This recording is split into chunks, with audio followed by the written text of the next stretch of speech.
Yes, that's on. Can you hear me?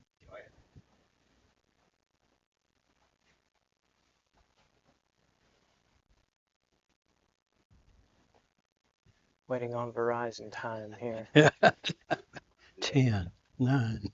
not AT&T time.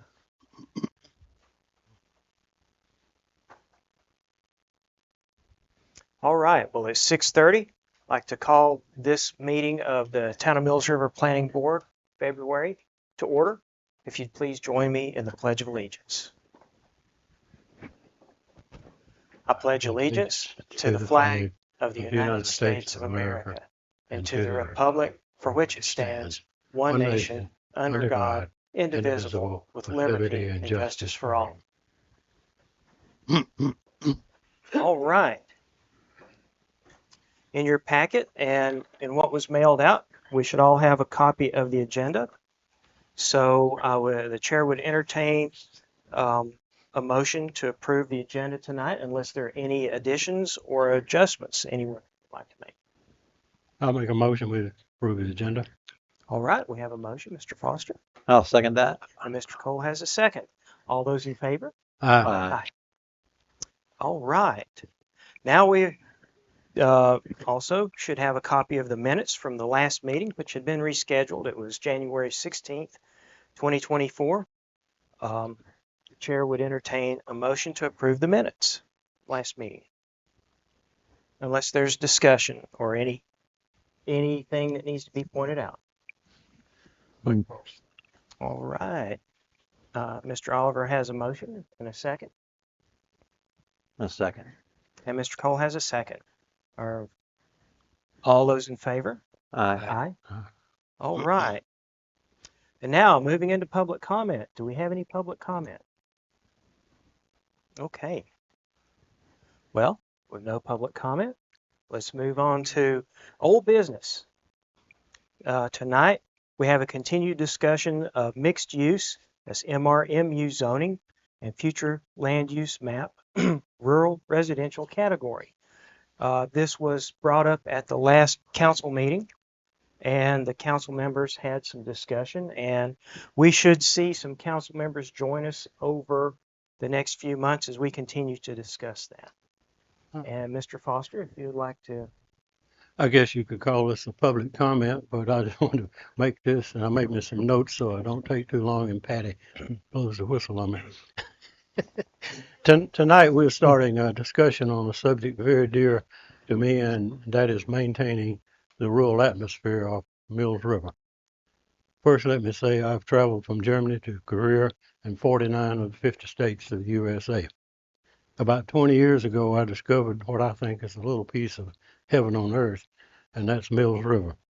We had been visiting this area for a long time, but I accidentally discovered Mills River. So in 2007, we decided this was where we would like to settle down in semi-retirement. Since that time, I've attended at least 95% of the council meetings and have watched Mills River decline somewhat from what I originally fell in love with. I've served on this board for close to 14 years, also on the appeals board and lately on the land preservation committee, with the hopes of at least playing a small part in stopping or slowing the transformation away from the rural way of life. I realized from the start that in their effort to get the town charter and stop expansion from surrounding towns, some mistakes were made, and we have corrected a lot over the past years. But the one thing that I have always thought was the largest obstacle to maintaining the rural atmosphere was that most of the town is on multi-purpose with a everything goes possibility. My desire with this discussion is to take a look over a period of time to see what can be changed, even the possibility of eliminating some uses in Mills River. This will not be accomplished in a couple of meetings, I know, but I'm committed to take as long as it takes in getting the people of Mills River involved in the final suggestion to council, who has the final vote.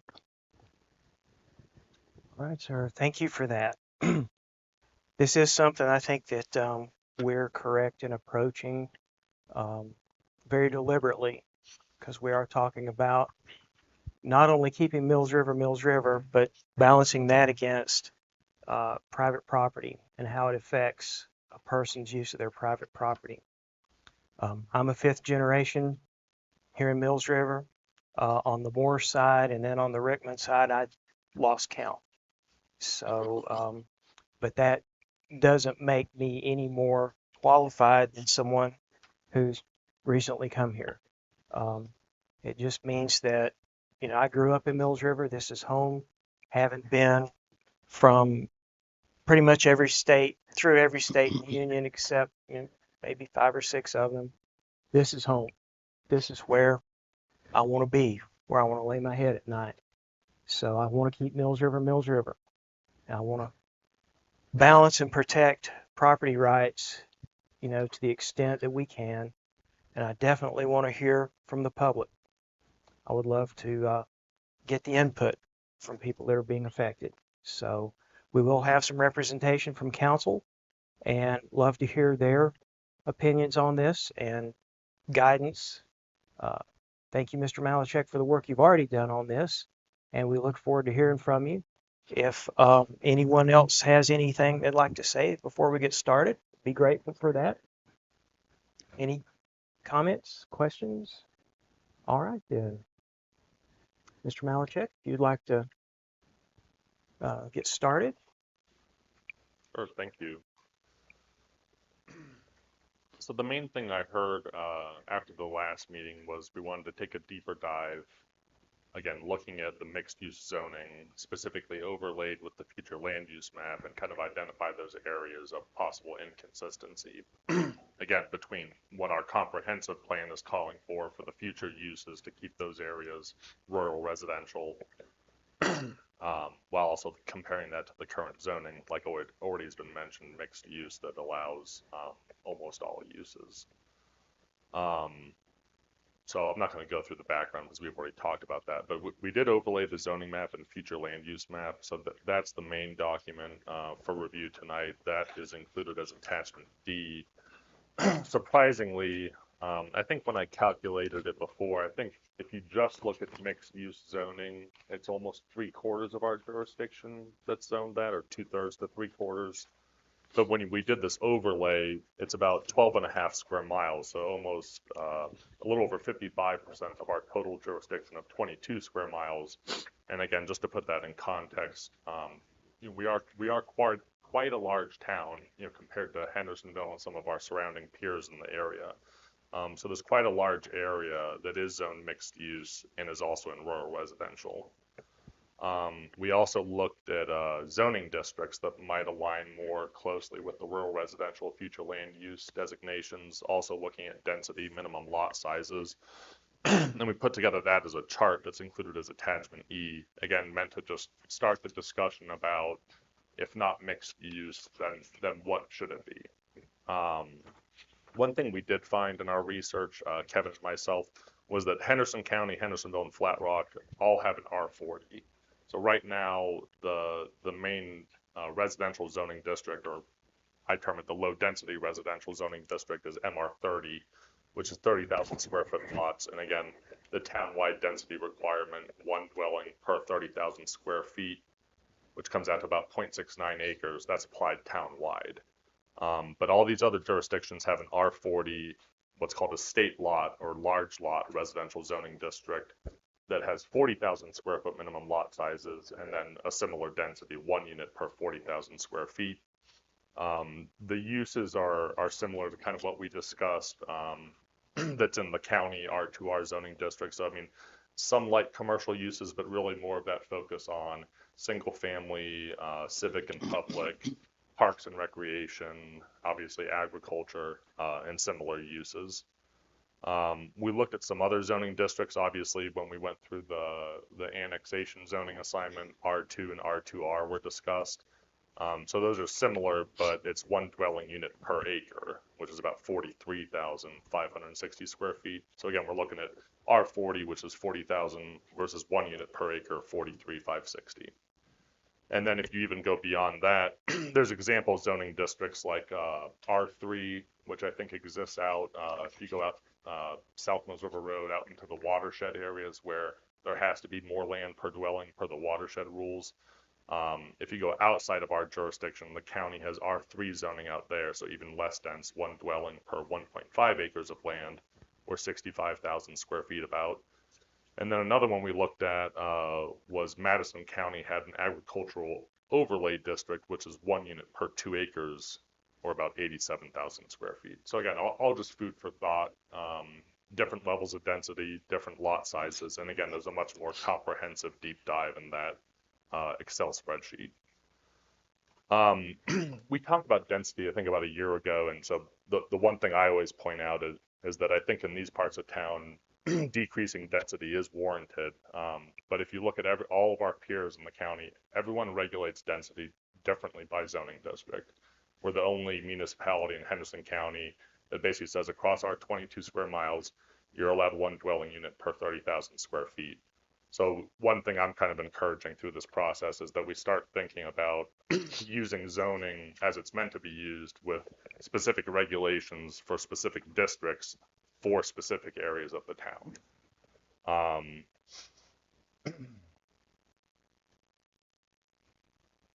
That's really the summary I've got here. I'm happy to go through the attachments. I did send out the corridor overlay map, which I had forgotten to include. And then just because I figured it'd be worth discussing tonight, this was not in your packets, but I did put together an overlay of the overlay with the corridor on top of the one that's in your packet attachment. The future. Yes. The future So land use let me map. just pull it up. Yeah, I'll show Yeah. you. So we've got let me switch my screen for the public here too.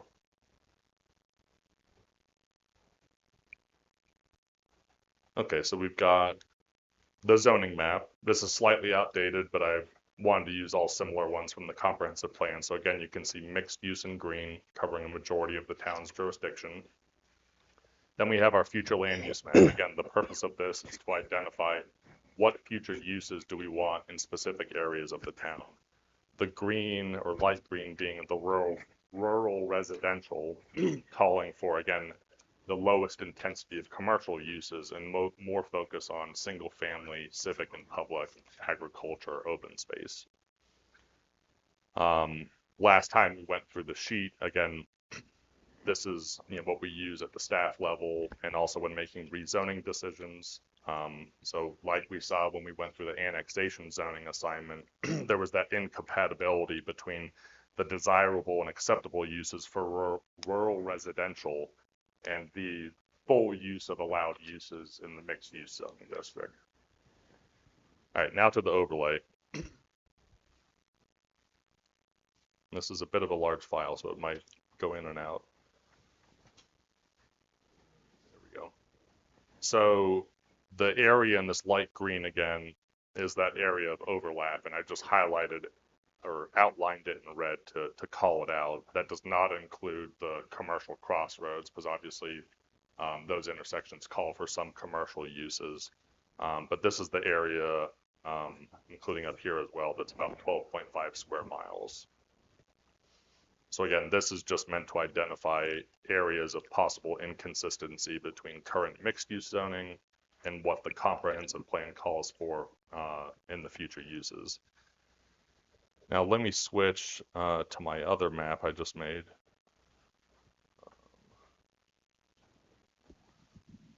I may have to pull this up. Give me 1 second.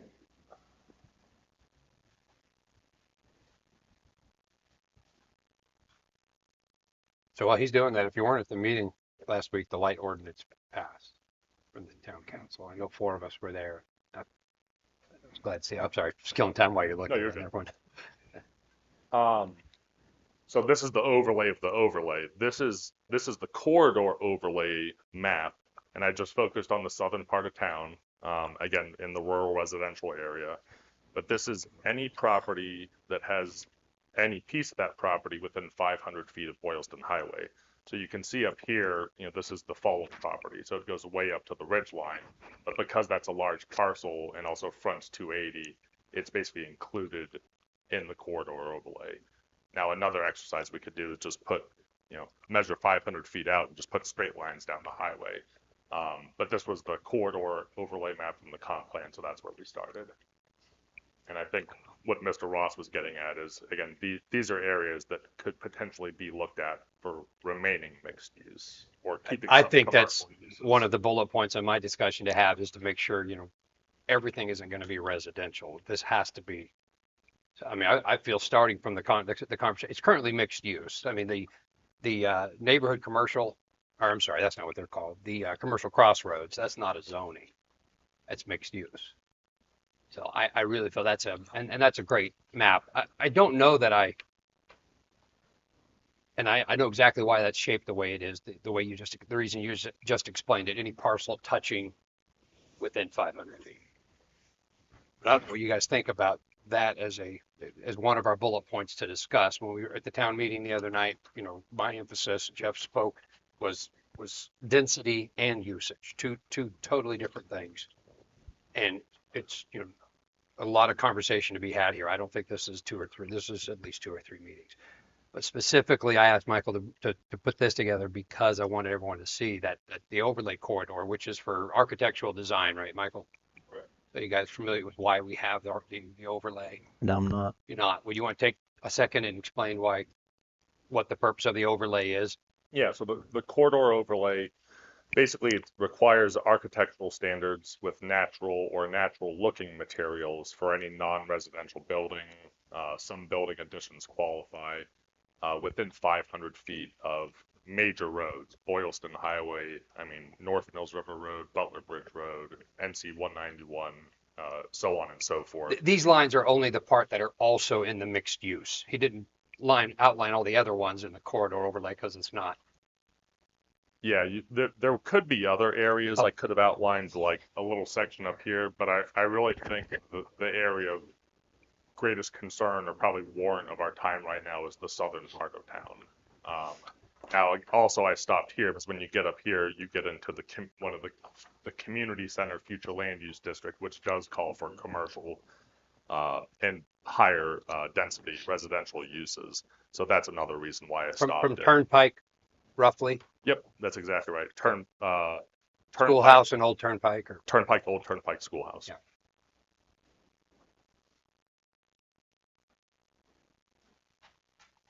So I know there's more than one bullet point to discuss here, but this overlay shows where we need to maintain some type of flexible zoning. And I totally agree with what Michael just said that our zoning needs to be, it can be very specific for a zoning, that minimum lot we have that shadows multiple zoning districts. Anywhere else in the county or around here, you're going to see that whatever that zoning is, it's very specific, that zoning. So I think there needs to, and maybe this zoning exists already. Maybe it is just mixed use and it stays that way.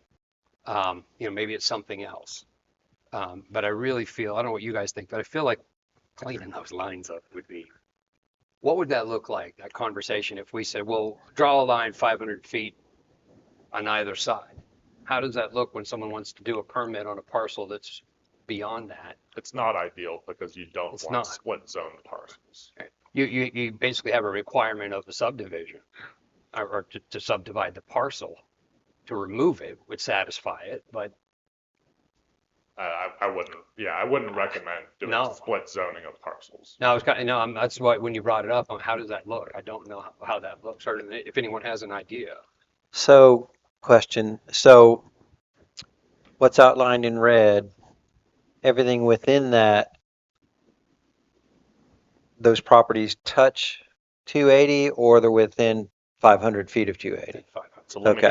me go to this. So there may be somebody who owns property that's not touching 280, but is within 500 That's feet. correct. Okay. It's not road frontage, and that Yeah. goes throughout the rest of these Yeah. roads as well. But it's Would there be,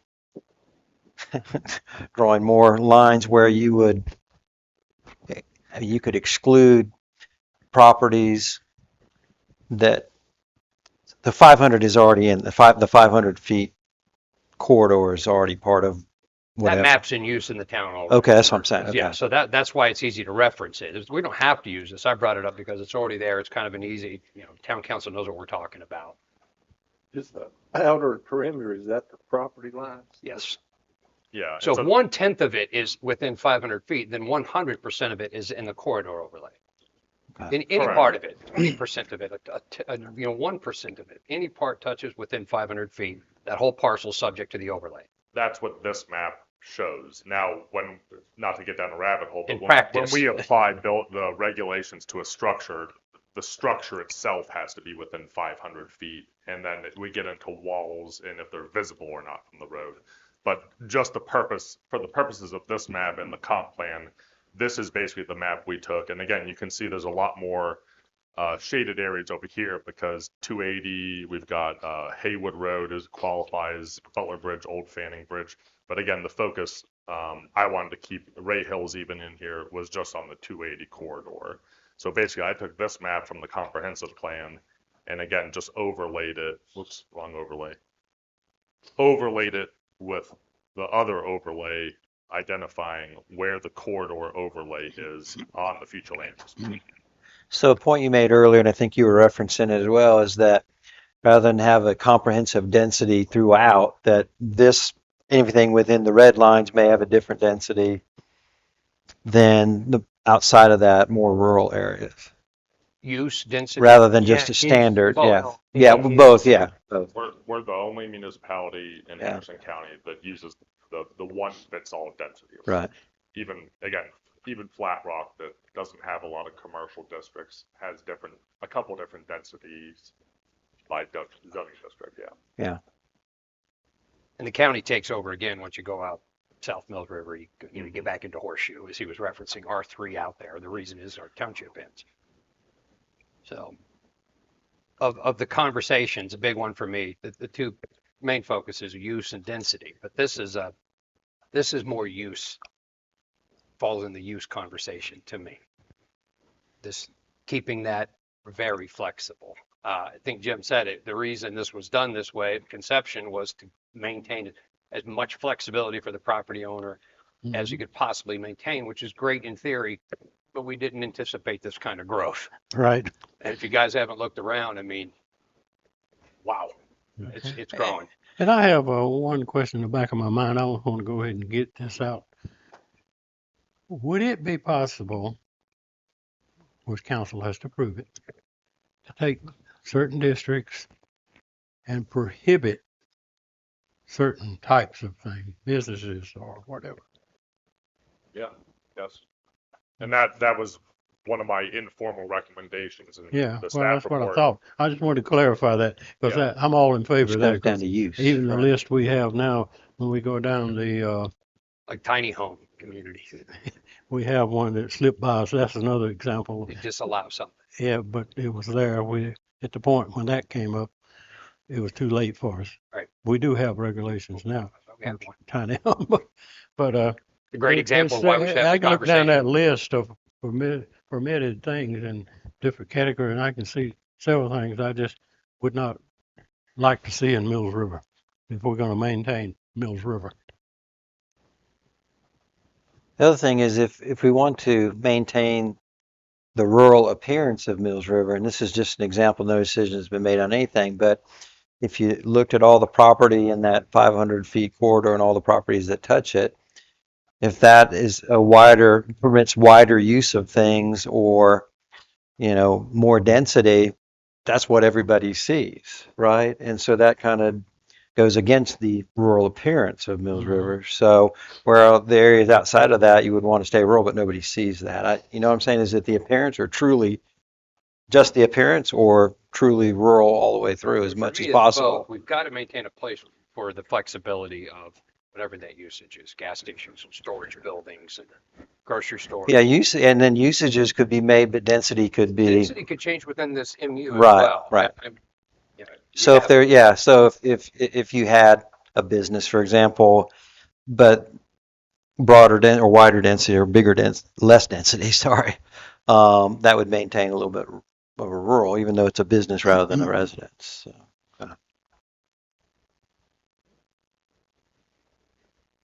Billy, what you thinking, sir?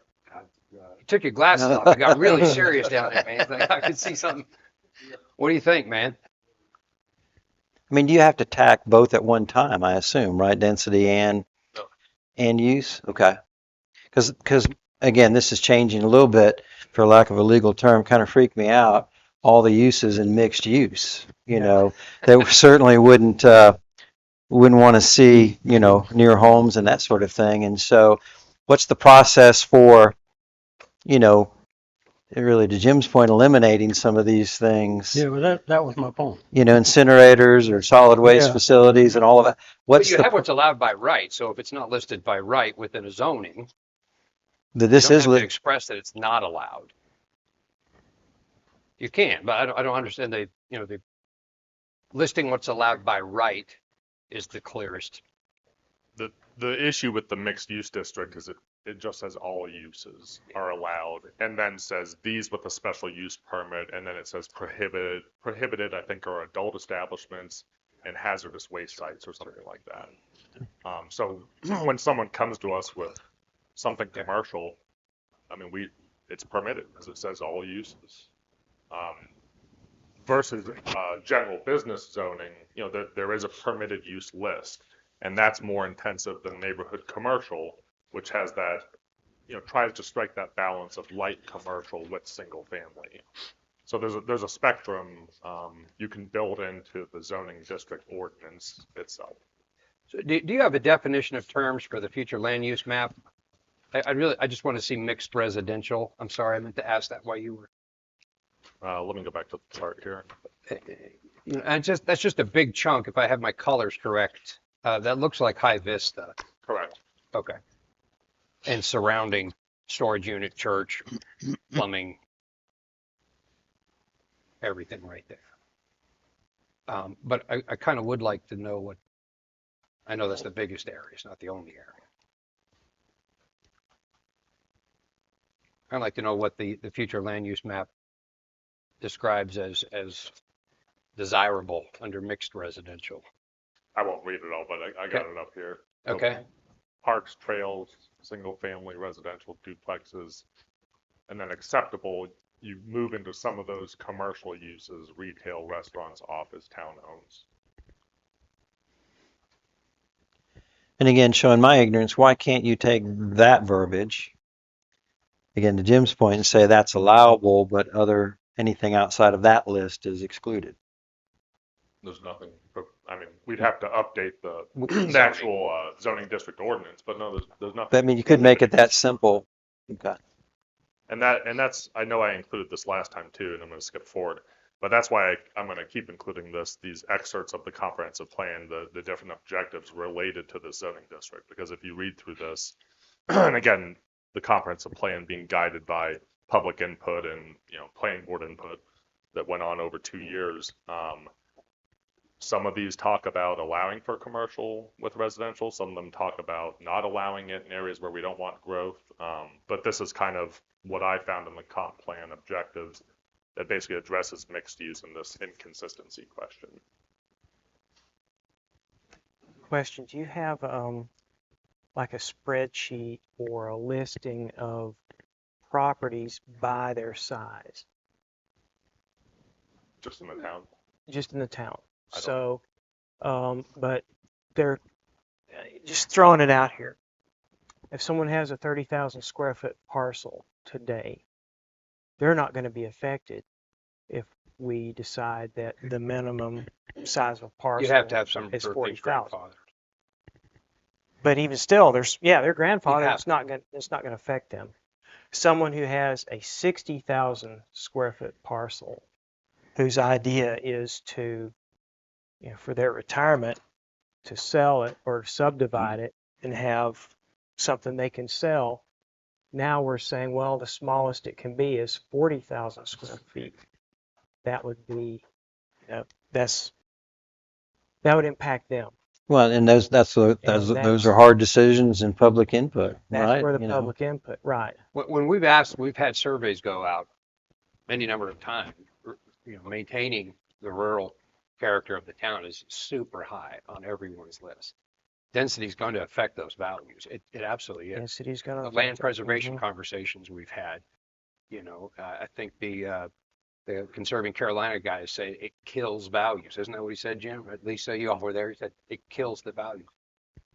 It's meant to maintain the character. It's meant to maintain the town. It's unfortunately, there's going to be some hurt on that. I mean, this isn't going to happen quickly. But the people that show up, those are the ones that make the decisions. And the people who show up have said they want to see rural. Not to go down a different rabbit hole yet, but 40,000, I'm going to be more in the R3 recommendation. I'm a stiff nose on it, which is an acre and a half. I agree. Okay. But again, that doesn't have to be But- comprehensive throughout. No, that's Yeah, right. yeah. But I don't want it to be so widespread. But what it's going to do is devalue that even further. If I've got 15 acres, I can currently do, Yeah, 21 homes on it. Now you're telling me I can only do 10? yeah, and I know the math on that, but I'm not convinced that it in the long run does devalue it that much if there's value in a larger tract of land that preserves the rural nature and somebody enjoys that and wants to pay the money for that or whatever. So In Jeff's example, the perception is I was going to sell this to a developer who saw 21 homes. Now he only sees 10. yeah, I agree from Not that. going to pay me as much for my retirement. Yeah, That's the math they saw. yeah, and I get that, We want to see the hayfield. but that goes against what we're trying to accomplish to me. It does, and those people are going to have a voice and plenty of time to Absolutely, speak out against this. I want to see the hay fields and the trees. But But I also want to make sure that we're hearing the voices of the people that are affected. there'd be a mad rush on subdividing some parcels down to And 30,000 I don't want to square create feet. that either. You'd Yeah, I also don't have to wanna have- protect, and this is a little bit of another rabbit hole, you'd have to protect the opposite from happening. Somebody, what's called doing a deed of recombination to get into that corridor overlay. I have an adjacent property that's 20 feet outside of it that I could sell to a commercial developer. And if I can just buy that half acre between me and there, I'll do a recombination, make it one parcel. We I'm could a also- mile off the road, but I'm within the Right. 500 feet all of Well, a you sudden. could also redraw the lines, which is not what we want to do, but my point is, yeah. So there's well, a lot of those things. Yeah, I mean, what I think everybody understands, and I've thought about since we've met the last couple of times, is it's not, when you get down to the nuts and bolts, it's not easy. This is about the character of the town. It really It's not is. good math for And I just resale. think in the long run, it doesn't devalue the property, but in the short run, yeah, I could divide it in smaller lots or bigger lots, do the math. That makes sense at the moment, As a but property owner, I think my property would be worth more if we maintain the rural character of the town. sure, I agree. And I think that's part of the discussion. That's the sale. That's right. the That money we sale. have maybe, I don't know if you've been a realtor, you've got the background into it. You can help explain that. It's, You know. some people aren't going to accept it no matter what. It is tough. Short term, I think it's Sure it is. just a little bit of a kick. Well, it sounds like, we all agree that we want more rural residential, but how could we make or create more rural residential? And it said like there's a couple objectives and change the mixed use, kind of regulate it a little more on what could be it, but is there a way to have more rural residential? It would really have to be establishing one of these new zoning districts we're recommending, because again, rural residential is not zoning, it's the future land use category. So it's saying, this is what we want to see, 10, 20 years down the road in this area of town. But again, the problem being mixed use allows everything in, almost everything. So that's what there is that inconsistency. So there's a possibility of again, creating a zoning district with more limited uses, not allowing all uses or all commercial uses, and then also looking at the density as well. If this is an area of town where, we know there's no public utilities, we know it's all well and septic, you're going to need more land anyway to develop. And if we want that rural character, again, that's why we included a couple examples of different densities and lot sizes for consideration. Whether it be, now, 1 acre, in my personal opinion, is too close to 40,000 square feet Right. to really make a difference. Right. So that's why we threw out MR40 as one example, as a step up, and then going up from there either to 1.5 acres or more. So on most sides, we're surrounded by R2. On the east, southeast, we're R2, 1 per acre county zoning, R2. So rural Henderson County, which I feel we we need to be at least that rural, is an acre for one house. That's your R2 that you see. You see all down Ray Hill for those of you that participated in that, or, once you get over into Brandon Road and on the other. So that is, if I could draw a map here in everyone's head, simply, I think that mixed use needs to stay along the corridor, the main corridor, 280. That needs to stay mixed use. Maybe we remove one or two things. I don't know. I would definitely like to see it be, less dense, but keeping mixed use there and then down zoning, coming up with the new zoning for the more rural mixed, what currently is mixed use. And in that, it could be an R3. It could be, is there some state requirement if we use a zoning that's already in use in the state, we have to use that language, or can we make our own language and call it whatever we want? We can come up with an MRR3 and have our own ordinance. I tried to do something a little different just for confusion's sake. Right. So we have an MR in front of all of our zones. Right. No, right. So, but it's there for all of ours. So, the different buckets of conversation, I think for me, that's a big one to stick on first. Keep going back to 280. Do we keep that mixed use? Maybe we change up mixed use definition a little bit, maybe not, but do we keep that? And then outside of there, besides the people who are grandfathered in, you don't got to tear down your sawmill, or anything if you're, but everything else that's mixed use, look at making that fit the definition, call it whatever we end up calling it. Make it fit the definition of rural residential. Or is it residential rural? Rural residential. So that's the big bucket for me, separating that usage. And then secondly, the density for the respective areas. And What would you the third think big about- bucket is all the other ancillary stuff that comes in these conversations. What would you think about that if it's going to be in that corridor, it must touch 280? You have some pretty slim lots along there that are less than a couple 100 feet off of 280. You're going to find that there's some very irregular shaped lots, and they're not all a Fulham farm, Mm-hmm. And I know we don't have those maps here, but So when you zoom in, yeah, Michael, this isn't that interactive. Can you pull up GIS and show them what that looks like with parcels? I can see the parcels. Yeah. It'll show you, it'll clear, and it's more interactive than that. I lean toward that. I agree. If it's not touching. I mean, within reason. 280. It doesn't have Yeah. to be 500 feet. It could be less, but maybe it's touching. Right. But this is a starting point. I hate reinventing stuff if we can piggyback off of something that's already there.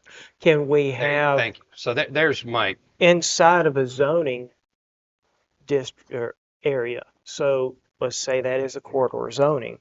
Can we say specific uses are only allowed within 500 feet? Is that split zoning a piece of or dual zoning a piece of property?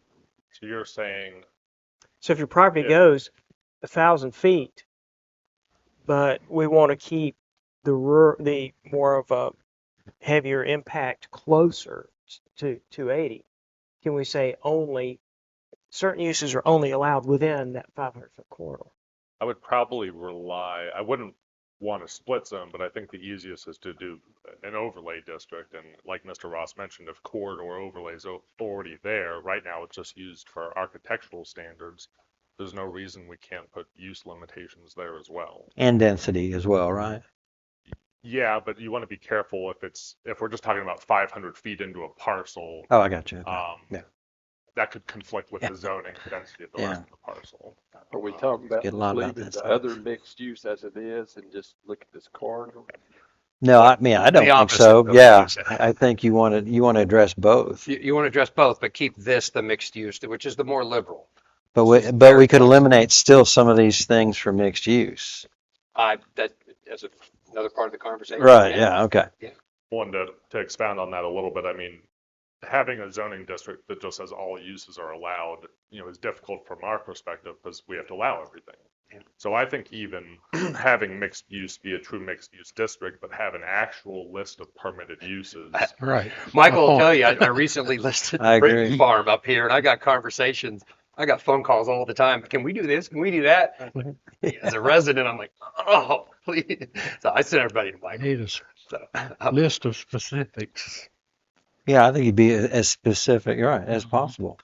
So, do we have an example of the language in a truly residential only district?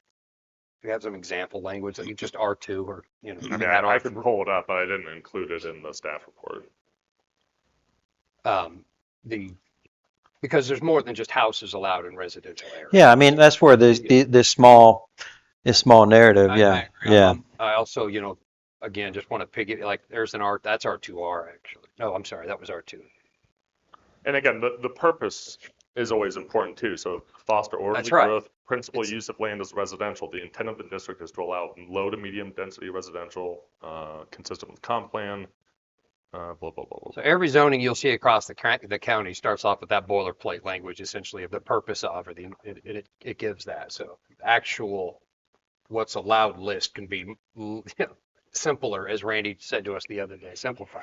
I think to get to the allowed uses, I would have to go to the permitted use chart, which has There's a chart if you go way down. Yeah, which has every zoning Yeah, district. we don't need to do that, but that's maybe for another meeting. That's what I was gonna recommend. I could pull that out. Yeah, I appreciate that. Because if you go down, you'll get to the chart and the density and then the uses. But you're going to get churches, you know, other things in residential. We're not looking to make it, you know, a Right. Riverstone. No, exactly. Yeah. So When- again, I'm not. When we get a large parcel that comes in to be developed, pretty much what is the lot size that the developers are looking for? Do we see a mix? Do we see the 30,000 What square they're feet? looking for is as Or- dense as they can possibly Well, make it. Yeah, and I get that, but there are some developments that want a little more land, right? You see some come in that want a bigger. Utilities drive that for us around here because we don't have the flexibility to go less than, we have to have septic and septic repair, 100% equivalent and setbacks.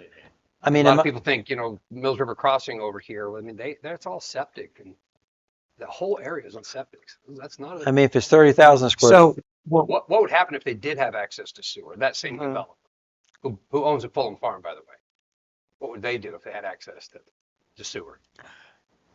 but That's last week. property that doesn't have access to sewer is going to need a larger lot.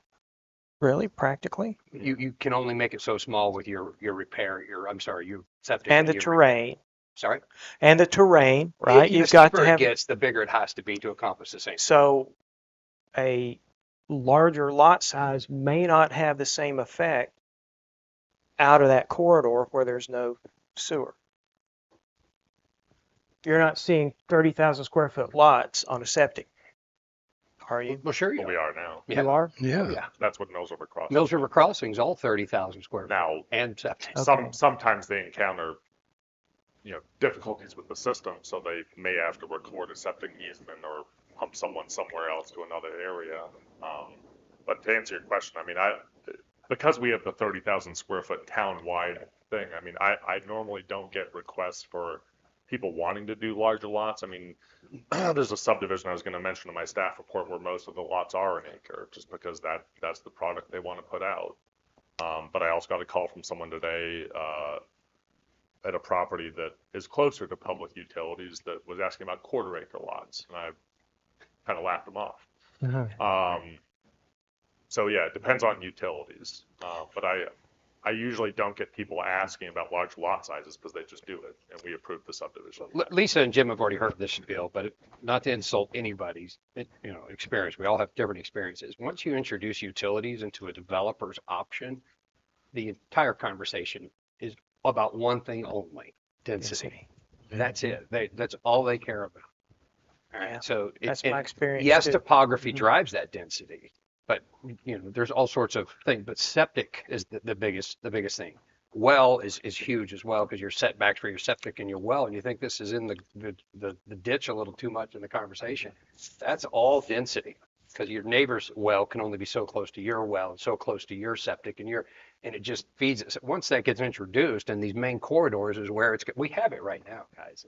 I mean, Schoolhouse Road has it up to the back of, I think that 65 acres across or next to me. We've got it. And when it comes more, this is going to be a huge problem. Again, I know you guys already heard that spiel, but we have to get ahead of that. That's why how we end up with things we don't want. And to piggyback on that, one of the reasons like Mills River Crossing or reserves at Rover Farm are able to do 30,000 square foot lots is they don't have to worry about wells because they have Hendersonville water. And So that they would not be able to do what you asked. Mhm. $30,000 square foot out on a hillside is not going to Right. happen. You Doesn't can't work. get the setbacks from your well and your septic and your repair and the topography. So it becomes less of an issue. But if you know these subdivisions he's talking about, the topography is not an issue with them and they have city water. Well, I've seen developers run a lot of water lines too and sewer lines. So You know, if they have to run it, you know. I'm going to be 1,000 pushing foot, for whatever. an acre and a half and outside in we're actually trying to make rural. If you look at a subdivision and you drive by and it's 80 houses or 100 houses, do you really know the difference? I think it was Mike that brought up, we're not just talking about, less dense out, in the roads, the back roads where we're driving home, but when you're driving through town, the field, Right. you're not going to know if that neighborhood's 100 or 80 homes sitting on 50 acres. You're not going to know the difference. I want to do something that's actually going to make a difference, without it being, to me, reasonable. It's an acre and a half. It's R3. The language is very much residential. You're talking about within that, What would become I'm going to say the new rural residential. outside of the red line. Again, that's not a zoning word, but Right. that's what I'm looking at. If you look at the flume, is that what we're calling it? Flume, Basically the same as future land use map. if you don't have utility. If you need at least acre and a half, 2 acres. If you don't Right. have Utilities, Right. rent, and you have to do it. Regardless of Exactly. utilities, I want that rural feel, and an acre and a half to me is the beginning of a rural feel. Well, regardless of whether it's in the red lines or what do you call it, flume? The future land use map. Yeah. Or inside the red lines or outside the red lines, the rural feel or nature of it has to do with as much with the density, no matter what the use is. Absolutely. Yeah, To me, it's both, and Yeah. I'm a broken record. I keep going back to it's both. When I'm out driving on a country road, I want to see houses. I want to see big yards. A lot of hay fields if I can, deer, all of that. A question, and this is, again, I don't know the answer to this, but is there a maximum home size? Or is there no limit to that? I don't think. What do we have, 4-story limit or something like No, that? I don't think North Carolina law allows that. I know we're not allowed to set a minimum house size. But you do have setbacks. Well, you You mentioned do have 4-story. Don't topography. we have a height limit Well, in? height, yeah. Yeah, so that would We're just kind of talking limit. about square footage. Yeah, and the reason I'm asking that is that, to your point, if it's, 30,000 square feet or an acre and a half, and I'm a builder, can you not make that up with just building a larger home with more square footage? I mean, if you're trying to make some dollars. Supply and demand will change over the years. No, I agree with that, but at the moment, you could put up a tent and sell it. but- Right, and so again, I know some people take this the wrong way, but I've been in real estate for 20 years. I have never shown a home in Mills River Crossing. Those aren't my people. Those aren't the locals. They're looking for square footage in a convenient location. They don't give a damn about our rural atmosphere. They don't. Well, So when you go to, how big do you well- think those houses are from a square footage standpoint in Mills River Crossing? it depends on what side of the road. Okay, well, the east side. Some of them are pushing 4,000. Yeah. I mean, you've seen permits. They're 3,545, 4,300 square feet. Okay, and they've taken our hayfield from it. You know how many deer used to walk right through there, driving up 280? Right. There. So, Yeah, No, I'm on they're the right same now. page you so are. no, They're eating my Yeah. flowers. Well, a lot of times I'm proud to be from Mills River. I've been proud to be from Mills River all my life, before Mills River was a town. And when I tell people, say, where are you from? Well, I'm from Mills River. I'm like, oh, we love Mills River. We'd love to live there. We just can't find anything we can afford. Does the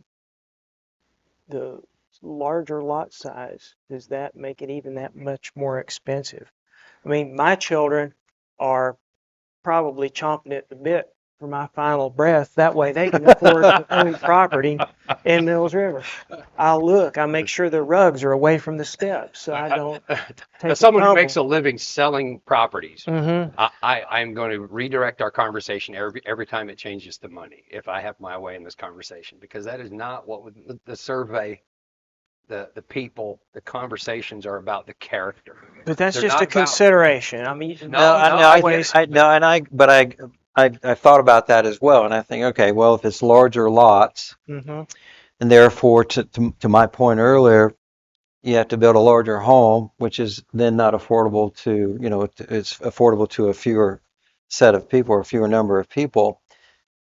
But with the number of folks moving here, even a small home is at the moment priced out of the affordability of a lot. Square foot, it's Right. even- Yeah, I mean, they are gobbled up at higher prices than most local folks can afford as Rural well. So I'm not sure atmosphere that, is not going to. my point is, I don't think that will make a difference as far as affordability, but Just that's just throwing it my out, opinion. just- Yeah, no, I agree. It'd be great if you could, more densely packed homes, make them more affordable, but that's not happening. I Look, think, if you could do densely and Yeah. drive the supply up, the prices would come down. but I think That's how that, it works. yeah, That's not what we're trying to well, the accomplish, the exact demand, right, opposite. exactly. So unfortunately, it will. It's not, If we have the affordability conversation in this, it's going to be tough. and I just don't, but I don't think density is going to create that much affordability based on, the demand, at least at the moment. So Yeah, not right now. it's not part of the conversation anyway, but I just don't think it does. So Yeah, I just think the only way for my kids to live here is if I split my place up into lots and give That's them going to lots. happen no matter what, based on the current supply and demand, and that's nationwide and destinations. We're a destination place for everything you're saying right now. We could double our prices and we'd still have a home. that's my shortage, right? point. That's my It's point. just a shame because if I don't do get it. that, my kids are not going to grow up and be the 6th generation, having the 7th generation, hopefully someday, of Moors from Mills Yeah, I River. just don't know if density or zoning, use or density can solve that, unfortunately. So Probably a those bigger two things alone, I conversation. don't think can solve it. There may be other things. I just hate to see, our young people have to move. 'cause Yeah, I they agree. can't- I agree. They can't find a place to live. But if that's not this conversation, I'm sure people may want to bring it up. And, we got to hear from the public. I really want to hear. Yeah, I agree. No, I agree with you. I just don't know Yeah, how also. use and density can solve that issue, though, is what I'm saying. There has to be some other approach to solve that issue outside of those two things, or in conjunction with those two things. Well, So, as far as utilities go, if we wanted to designate an area like with the sewer and water, or, could have a little more in certain part of the area, and that way To balance to be that more out. affordable, because if you get away from that, you gotta have it per health department, regulations and all about the, septic. We got townhomes. I mean, that's 4 per acre. You guys remember the Like, price that we were originally pitched by the developer for Mills River Crossing? Remember the price the town was pitched? Less. yeah, it was less than that. Yeah, they were going for, Okay, so supply and demand is going to drive that part. absolutely. And we're just going to have so little impact on that, guys. I hate to devalue it. When I look my kids in their eyes and say, the future isn't going to look like it does today. mhm. I can preserve this farmland in this rural atmosphere and prices are going to be crazy high, or I can let it get developed and prices are going to be crazy high. Which would you prefer? Right, I agree. So I hate to take the money out of this conversation repeatedly, but I've been down this road with so many people in the real estate conversation for 20 years. I can't have everything because this thing sent this, and this one sent this here. And there's not one part of this conversation that isn't going to affect something else. But for our part, the preservation part of it, and the rural atmosphere part of it, we can do something about that. Right. Knowing this is going to be multiple meetings, does anyone else see any major buckets there, major bullet points to talk about? Do we need a stated objective so that we always go back to that? Do we need something that, hey, this is what we're trying to accomplish? We talked to the town council. This is what we're trying to accomplish. So Jeff and I got up and spoke to him the other night. I told him, use and density, use and density. Yeah, I mean, if I was sitting here saying I would want mixed use residential to, like you said, to fall within the red lines there, and have a pretty, generous density, and the definition matched just this small verbiage here. Of rural residential. Yeah, future and land use map. no, mixed residential within the red lines, and then rural residential outside that. I know they're not zoning right now. I'm just using the verbiage. and then create a density that works inside the red lines and outside the red lines.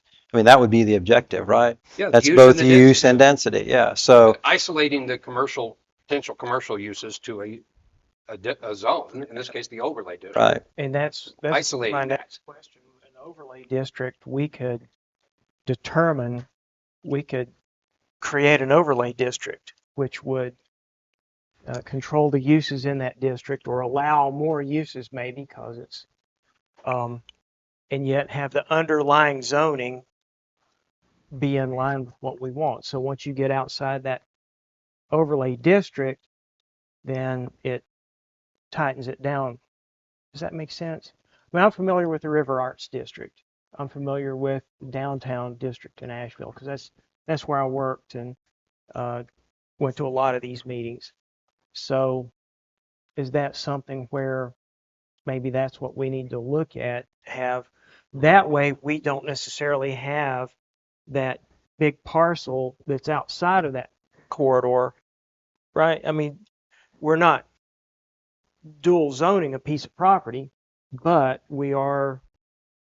it doesn't have to go all the way up to the top of the mountain. You could before the shrink it. I district. mean, I'm not looking to make a whole new, but you could shrink it from 500 to, to 200. I mean, the overlay, you guys, again, you're just seeing part of it. It's Old Haywood Road, right? Jeffress.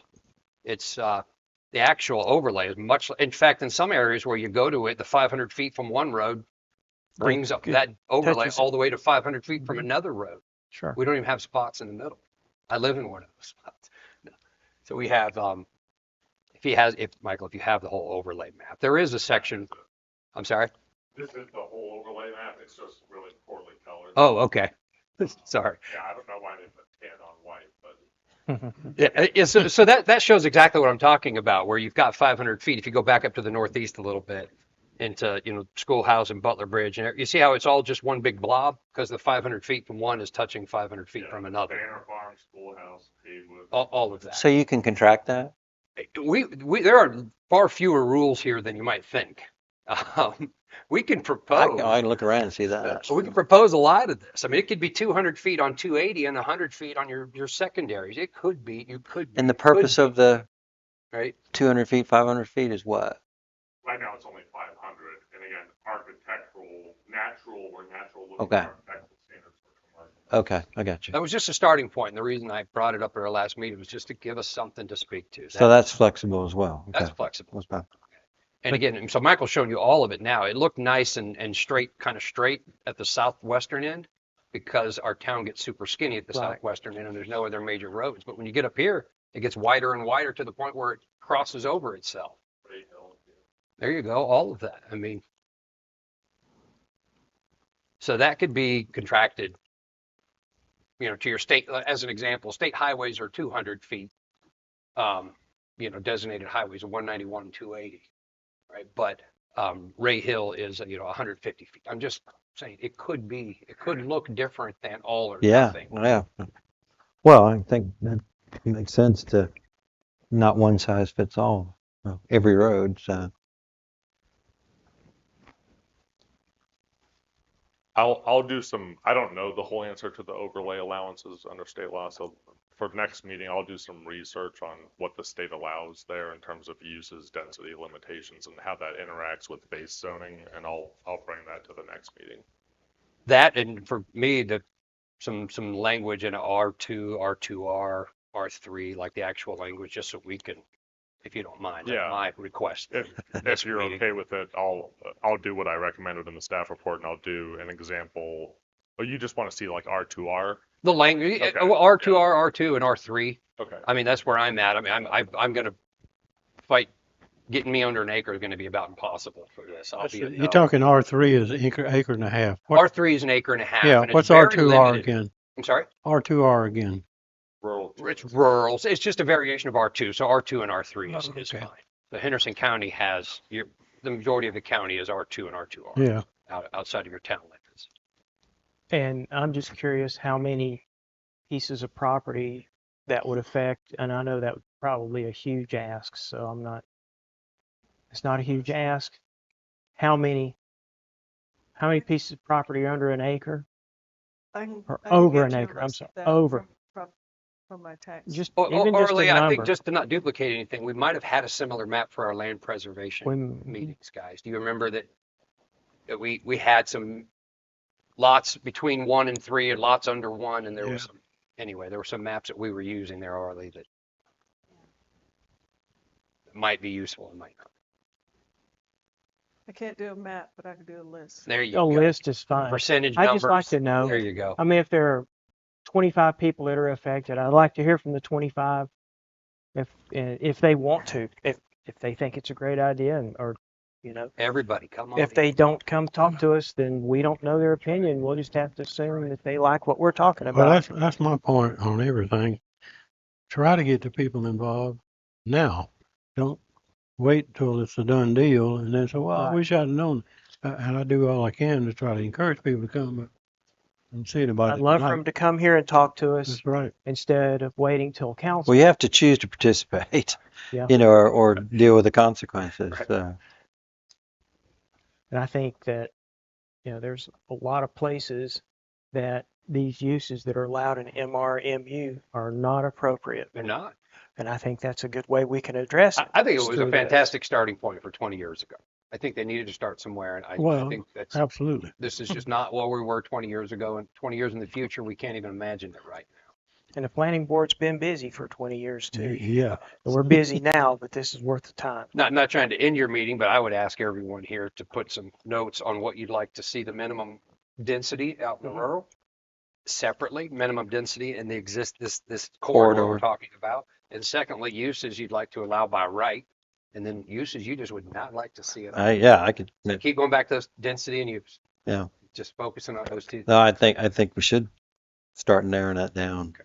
Actually, I was trying to think of a way to end the meeting. And so you helped me out with it. There you I go. appreciate that. So Unless not That to being put Michael said- on the spot, but I would ask if you ask Michael for it, Well, he'll come to- Michael may have some other information he wants to give us what's going on in the community. Well- right, Are we moved on to staff No. report? where Yeah. we got to staff go to the report. next.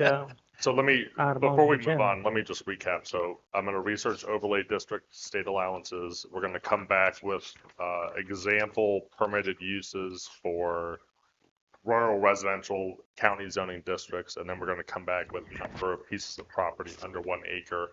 And is that town-wide or just the southern part of town? Ask that question again for me, please. I'd say Number of pieces of property under 1 acre. And I just said, is that town-wide? I'll narrow the list. I would, if it's easier townwide, that would be fine. And Probably actually, it would be much harder to do it in one section. sure.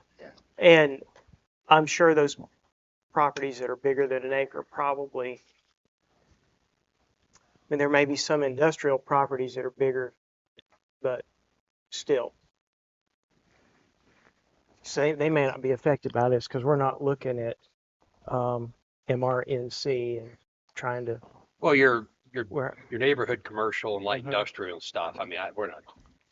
That's part of the Right. bigger, I believe, your capital project, is it not? All zoning. Yeah, we'll take the UDO project. We'll look at everything. And I mean, including mixed use and all that This, as well. But right. again, no harm in having a discussion now because it's a large one. We don't have to wait for that. Has anyone applied? Still got 2 weeks. Okay. All right. Okay. All right. And with that, we'll move on to new business. I see there's none, but is there anything anyone would like to add? And if not, additional items or board comments? I think we've heard a lot of comments. I would like to thank you all again, town staff. Thank you for what you do. Y'all are amazing. We're very blessed to have you. And the board, thank you. Thank you for being here. Thanks for the time that you give. So now if we could have a staff update. Sure, I'll go through it quickly. A lot of commercial activity ever since the holidays. New one that you haven't heard of, Ingles are going to be doing some improvements to their store. Some interior renovations, which we don't permit because it's just inside the building, but I think they're going to be renovating, the deli area, a couple different spaces inside the store. They're also going to be doing a paver project at the store entrances and the crosswalks. So you saw last year they resurfaced the parking lot and put some new striping in there. But due to some of the concerns about safety and because they want to upgrade the site a little bit, they're going to actually have, I don't know if it's going to be raised, but basically like brick stonework in the ground along the crosswalk area. So it'll stand out more for drivers, and there'll be that tactile thing too when you go across it. So hopefully a little more safety for pedestrians there. They're also going to be adding a cover or basically a roof over that outdoor patio. I don't think anyone thinks it's a patio, but it's just that concrete area to the right of the right entrance. So they're going to be putting a patio roof over that. Can't remember if I mentioned this last time, but we're on the second set of plans for the dental office next to the Valvoline. That's that like 3/4 acre parcel just south of Circle K. So they're moving forward. The shopping center, we've done one review of plans. I've had a couple conversations with the developer. They're tweaking a few things. We should get revised plans back probably in the next week or two from them. Reported this at the council meeting, but we approved Pepsi's almost doubling the size of their building. So they did this almost 70,000 square foot building addition, mainly for storage and beverage mixing. That was recently approved. If you haven't been out across from Amazon, James River Equipment, you can't see it from 280, but James River Equipment has graded and basically broken ground on their site back there on Fanning Bridge Extension, I believe it is. That is a heavy equipment dealer, servicer, seller. So they're going to be moving there. That one's been in the works for a couple of years. B&F Ceramics, the big warehouses on 280 here, those are nearing closeout. We've already issued 2 COs for some of the spec warehouse space for interior upfits. And then we're holding the CO on the final for the building for the main tenant until the landscaping's done. And then we got our first subdivision of the year, minor subdivision, but a 5-lot subdivision on Toll Allison Road. So it's been quite busy for January and February. What's the status on the car wash? Oh, thank you for asking. The car wash is temporarily on hold. But I did get confirmation from the engineers working for Ingalls, and before I hadn't gotten a return email. Yeah. So that's all I got. It's on hold. The zoning permit's expired, so I've informed them they'll need to resubmit. So when they're ready, they'll resubmit plans. I'll let you know. What about the large senior living development off of Chambers Road, isn't it? The Legacy. Yeah, That was approved in December, I believe, for zoning. The last time I spoke to them, I think they were waiting on the fire marshal's approval from the county. That was earlier in January. I don't know if they've secured that, but what I've been saying is, expect site work this spring most likely. Because once they have zoning approval, they can break ground basically because they have sediment erosion control and all those other permits in place.